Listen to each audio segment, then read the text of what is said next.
So, how's everyone doing? This is all working. It's also Should all be working again.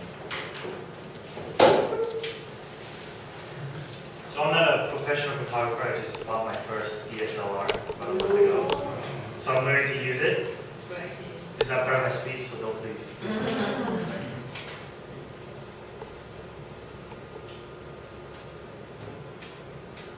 Oh, this is someone else's speech. In mind is that I didn't use the actual same thing as Japanese. All right.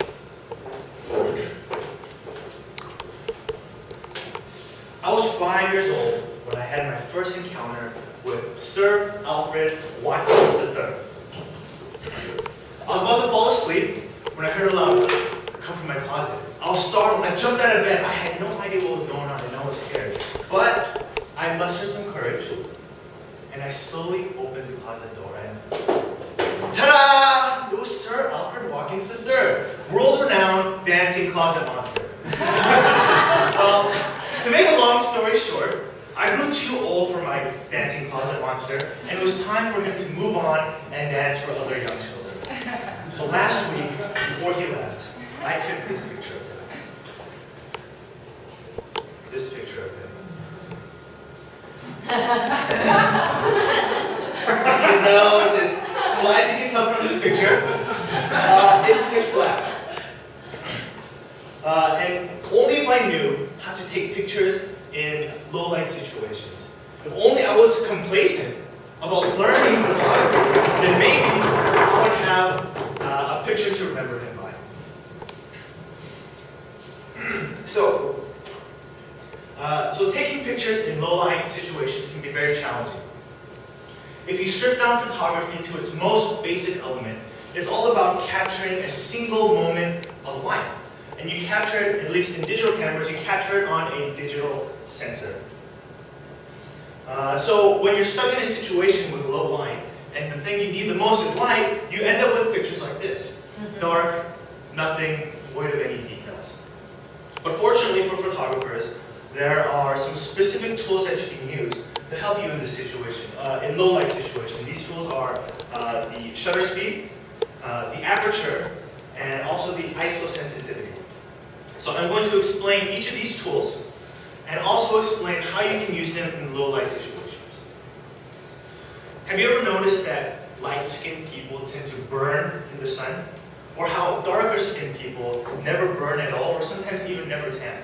Just like how the human skin has different sensitivity to sunlight, the digital sensor in a digital camera can be set to have a different level of sensitivity to light. And this is known as ISO sensitivity, and its number that ranges between 80 and 128,000.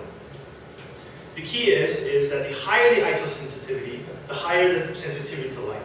Or the higher the number, the higher the sensitivity to light. So when you find yourself in a low light situation, crank that number as high as possible. But there is one caveat.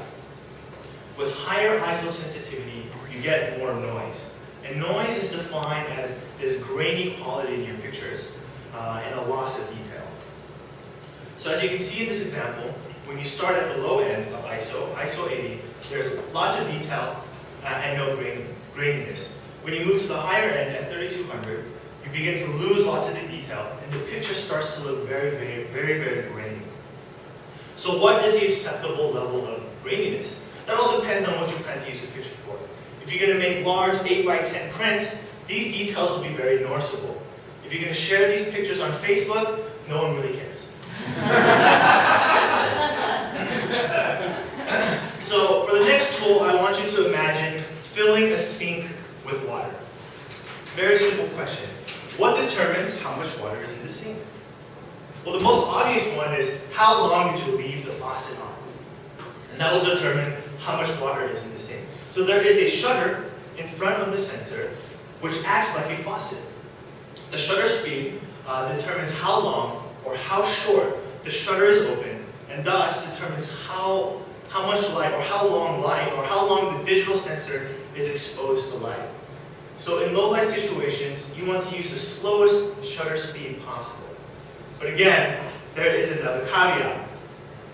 And that is, with slow shutter speed, you capture movement in your pictures as a blur. As you can see in this action shot, with a much faster shutter speed, you capture the action in one single instant. But if you use a very slow shutter speed, it turns out really blurry. So while you want to have a slower shutter speed to capture more light, you also want it to be fast enough so you don't get movement, and you don't capture movement from the subject or from your hands, or from your hand shaking. I want to take you back to the same analogy. When you're filling a sink with water, what else determines how much water is in there?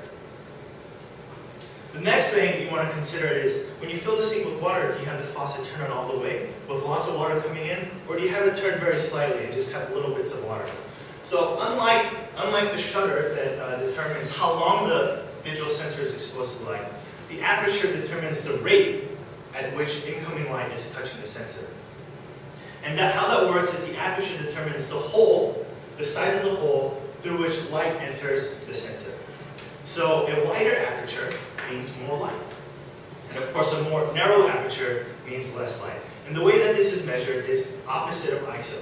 With a lower aperture value, such as f1.2, you have a wider aperture size. But there is also another caveat. And this isn't too bad of a caveat. What happens with a very wide aperture is when you look at the foreground, the background, and the middle ground, a very thin plane is in focus with a very wide aperture. And as you narrow the aperture down, more of what you're taking the picture of comes into focus. So for example, with a very low aperture of f2.8, only the front cherry is in focus. As you begin to increase the aperture, more of the picture comes into focus. So the key here is, when you're in a low light situation, make the aperture as wide as possible.